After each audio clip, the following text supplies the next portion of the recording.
Hi everyone, welcome back to our channel code to career. So basically आज हम start करने वाले हैं एक एक्साइटिंग जर्नी वेब डिजाइनिंग की दुनिया में। और हमारा फोकस होगा सीएसएस पर, यानी कैस्केडिंग स्टाइल शीट पर। अगर आप बिगनर हो और अभी अभी एचटीएमएल के साथ फेमिलियर हुए हो तो सीएसएस आपके वेब पेज को सिर्फ प्लेन और बोरिंग से कलरफुल और अट्रैक्टिव बनाने का मैजिक है। इस वीडियो में मैं आपको स्टेप बाय स्टेप दिखाने वाला हूँ। तो आज हम लोग स्टार्ट करने वाले बेसिकली सीएसएस, जानते हैं क्या है, कैसे काम करता है, सीएसएस क्यों जरूरी है। So let's start introduction to CSS. What is CSS? CSS basically full form होता है कैस्केडिंग स्टाइल शीट। ये सीएसएस की फुल फॉर्म है। सीएसएस बेसिकली एक लैंग्वेज है जिसका यूज करके style and design web page written in the HTML.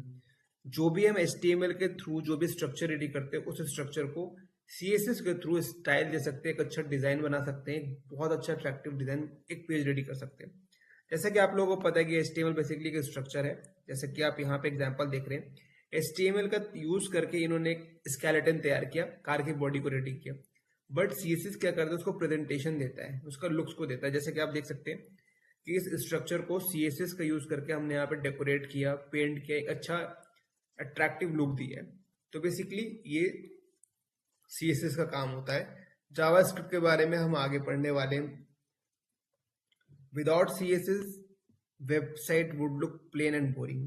बिना सीएसएस के आपकी वेबसाइट बहुत प्लेन और बोरिंग दिखेगी, जैसा कि आप यहाँ पे देख सकते हो। अब जानते हैं कि why do we need CSS, हमें सीएसएस का यूज क्यों करना चाहिए, क्यों जरूरी है। जैसे कि बताया गया है कि without CSS website would be plain text with no colour. जैसा कि आप ये स्ट्रक्चर देख के समझ रहे होंगे कि ये कितना बोरिंग सा लग रहा है, सिर्फ एचटीएमएल का यूज करके, बिना सीएसएस का यूज किए हुए। ना लेआउट उसको आपको मिलेगी, ना विजुअल अपील मिलेगी। तो सीएसएस क्या करता है, allow you to add colour. आपके स्ट्रक्चर में कलर ऐड कर सकता है, उसके फॉन्ट की चेंज और डिजाइन को चेंज कर सकता है, कंट्रोल लेआउट कर सकता है, आपकी वेबसाइट को रिस्पॉन्सिव बना सकता है। जैसे आप लैपटॉप में वेबसाइट दिखते हो, आप फोन में देख रहे हो, फोन हर फोन की स्क्रीन से अलग होती है। जैसे सबसे छोटी स्क्रीन होती है आईफोन एसई की, आप टैब यूज कर रहे हो, आईपैड यूज कर रहे हो, तो हर एक फोन का स्क्रीन साइज अलग होता है। तो आप सीएसएस का यूज करके रिस्पॉन्सिव बना सकते हो। आप अपने लाइक एचटीएमएल के जो भी स्ट्रक्चर बनाते हो उसके अंदर आप एनिमेशन, ट्रांजिशन, ये सारी चीजें ऐड कर सकते हो, separate content from design, clean code के साथ में। अब जानते हैं कि हाउ सीएसएस वर्क। सबसे पहले आप एचटीएमएल लिखते हो, देन सीएसएस लिखते हो। अब जो आपका एचटीएमएल और सीएसएस की जो फाइल होती है वो ब्राउजर के पास जाती है। ब्राउजर उन दोनों को रीड करता है प्रॉपर। उसके बाद वो आपको वेबसाइट पे दिखाता है बेसिकली कि आपका वेब पेज कैसा दिख रहा है।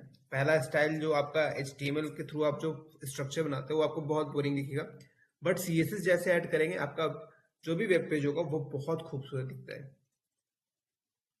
समझने की कोशिश करते हैं विजुअल एक्सप्लेनेशन से। एचटीएमएल के अंदर हमने एक टाइटल दिया, प्लेन टेक्स्ट दिया, जैसे कि आप यहाँ पे देख रहे हैं। और सीएसएस के अंदर हमने क्या किया, हेडिंग 1 के अंदर कलर दे दिया रेड।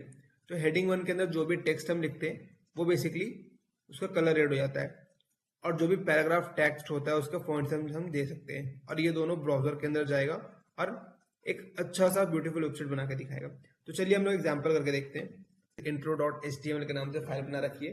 अब हम क्या करेंगे, हम यहाँ पे एक हेडिंग टैग लेंगे। हेडिंग टैग लेने के बाद मैंने यहाँ पे लिख दिया कोड टू करियर,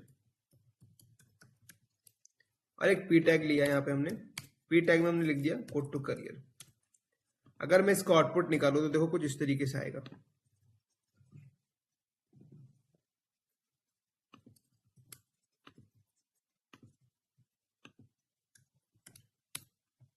ये ब्लैक में आ रहा है, ये ब्लैक में आ रहा है। अब हम क्या करेंगे, जैसा कि यहाँ पे दिखाया गया है, H1 का यूज करेंगे और पी टैग का यूज करेंगे।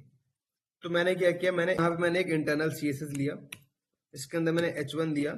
यहाँ पे मैंने दे दिया बेसिकली एक कलर दे दिया। मैंने कलर दे दिया कि मेरा टेक्स्ट का कलर एटलीस्ट ब्राउन होना चाहिए। जैसे मैंने यहाँ पे लिखा और मैं इस पेज पे आकर रिफ्रेश करूंगा, देखो मेरा बेसिकली टेक्स्ट का कलर चेंज हो गया। एज इट इज मैं पी टैग लूंगा यहाँ पे, और उसके बाद मैंने यहाँ पे उसका फॉन्ट साइज मैंने दे दिया अप्रोक्स 40 px। अब जैसे मैं रिफ्रेश करूंगा इसका जो टेक्स्ट का साइज है वो बढ़ जाएगा अपने आप से, ये बड़ा हो गया। तो सीएसएस का यूज करके हम लोग कुछ इस तरीके से कर सकते हैं।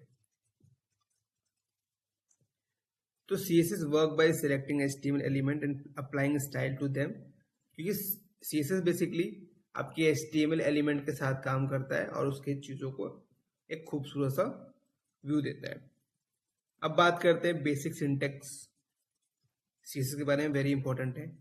सेलेक्टर क्या होता है, प्रॉपर्टीज क्या होती है, वैल्यू क्या होती है, ये मैं सारी चीजें आपको बताने वाला हूँ।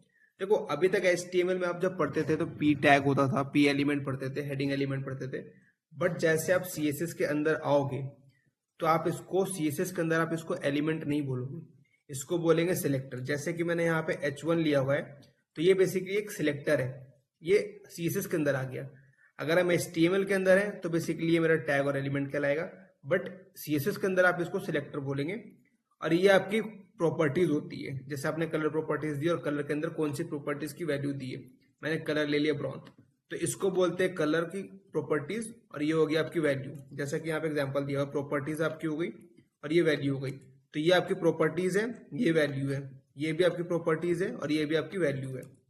कुछ इस तरीके से प्रॉपर्टीज और वैल्यू, प्रॉपर्टीज वैल्यू। तो कोई भी टैग, कोई भी एलिमेंट अगर आप डायरेक्टली CSS के अंदर लिख रहे हो तो उसको बेसिकली बोलते हैं सेलेक्टर। जैसे कि यहाँ पे हमने लिखा हुआ है P सेलेक्टर हो गया आपका, कलर प्रॉपर्टीज हो गई, और जो कलर की वैल्यू हमने दी थी वो ब्लू, वो एक इसकी वैल्यू है। तो इस तरीके से, तो चलिए एग्जाम्पल के थ्रू देखते हैं HTML और CSS को साथ में कैसे लिखते हैं, जैसे मैंने कि ऑलरेडी यहाँ पे लिखा हुआ था। चलिए हम इसी को लाइक सेम बनाने की कोशिश करते हैं। हमने इसको हटाया, हम एक डॉक टाइप लेंगे, यहाँ पे लिख देंगे फर्स्ट CSS इंट्रोडक्शन। गाइस ये जो टाइटल में लिखते हैं ना वो बेसिकली आपका यहाँ पे शो करता है। देखो रिफ्रेश करते हैं, यहाँ पे आ गया फर्स्ट CSS इंट्रोडक्शन।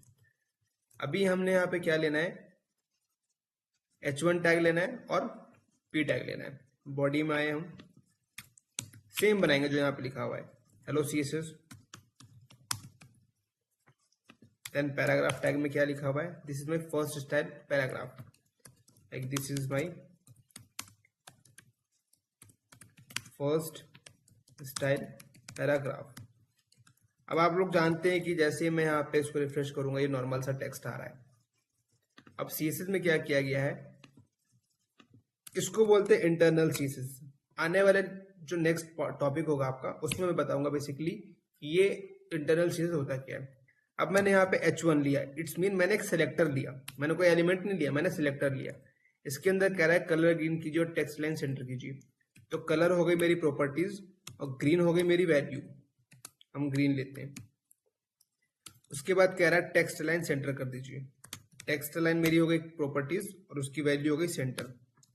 अब देखो जैसे मैंने यहाँ पे किया ऑलरेडी सेंटर में जा चुका है। मैं इसको जूम आउट करता हूँ, सी ये यहाँ था, ऑटोमेटिकली यहाँ चलेगा क्योंकि मैंने टेक्स्ट लाइन सेंटर कर दिया और कलर ग्रीन किया। सेंटर करते ही वो सेंटर में आ गया। पैराग्राफ में कह रहा है कि कलर ग्रे चाहिए और फॉन्ट साइज मुझे 18 पिक्सल चाहिए। आइए फिर से एक बार P सेलेक्टर लेते हैं और यहाँ पे लिख दिया मैंने कलर, कलर ग्रे कर दिया। अब गाइस देखो CSS में ना कलर की स्पेलिंग ऐसी होती है, हम इंग्लिश में पढ़ते थे ना COLOUR, बट CSS में COLOR ही होता है। और फॉन्ट साइज क्या होता है, आपके टेक्स्ट की साइज को बढ़ाता है, इंक्रीज करता है 18px। सी मैं थोड़ा जूम करता हूँ, देखो साइज भी बढ़ गया और ये इस तरीके से। तो HTML और CSS का कॉम्बिनेशन कुछ इस तरीके से होता है। CSS लिखने के कितने तरीके हैं, कितने कितने तरीके से हम HTML में कंबाइन कर सकते हैं, वो आने वाले नेक्स्ट टॉपिक में हम लोग पढ़ने वाले हैं। तो heading becomes green and centred हो गया, जैसा कि मैंने यहाँ पे आप लोगों को दिखाया। सेकंड में paragraph becomes grey and larger. तो ये चीजें आपकी हो गई है। बाकी नेक्स्ट आने वाले टॉपिक में हम जानेंगे कि कितने तरीके के CSS होते हैं, जैसे कि यहाँ पे लिखा हुआ है 3 ways to add CSS, तो वो हम जानेंगे। पहला हमने जान लिया ये बेसिकली आपका इंटरनल CSS होता है। बाकी वीडियो अच्छी लगी आप लोगों को तो लाइक कीजिएगा, शेयर कीजिएगा, मेरे चैनल को सब्सक्राइब कीजिएगा। और जिनको नोट्स चाहिए वो मुझे कमेंट कर सकते हैं, मेरे को व्हाट्सएप पे मैसेज कर सकते हैं इस नंबर पे, और मेरे इंस्टाग्राम पे भी DM कर सकते हैं। मैं उनको पर्सनली सारे जो भी कमेंट लाइक ये PDF वगैरह है, नोट्स वगैरह मैं आपको पर्सनली शेयर कर दूंगा।